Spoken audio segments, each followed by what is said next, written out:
Baគ្រប់ជំរាបសួរបងប្អូនទាំងអស់គ្នាបាទវីដេអូរបស់ខ្ញុំថ្ងៃនេះគឺចង់និយាយថាបើសិនជាបងប្អូនចិញ្ចឹមសត្វណាដូចជាឆ្មាក៏ឆ្កែសូមបងប្អូនយកចិត្តទុកដាក់ជាមួយដោយប្រើ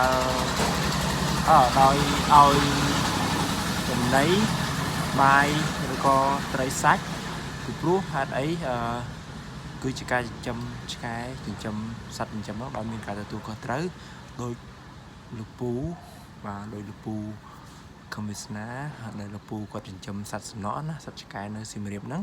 នៅចំការសៀមរាបហ្នឹងមានទៅដល់100ក្បាលហើយមួយក្បាលឆ្កែមួយក្បាលហ្នឹងគឺក្នុងមួយថ្ងៃទិញបាយទិញម្ហូបហ្នឹងគឺចំណាយទិញសាច់ទិញអីហ្នឹងគឺមួយថ្ងៃហ្នឹង$3អញ្ចឹងមួយថ្ងៃឆ្កែ100វាមួយថ្ងៃអស់$300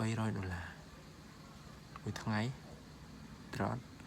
ឆ្កែ100បើឆ្កែ10វាអស់30រៀលអញ្ចឹងឆ្កែ100វាអស់$300ហើយចុះមួយខែទៅ$300គុណនឹង30ថ្ងៃទៅវាក្បែរ900 1000ដែរបាទអញ្ចឹង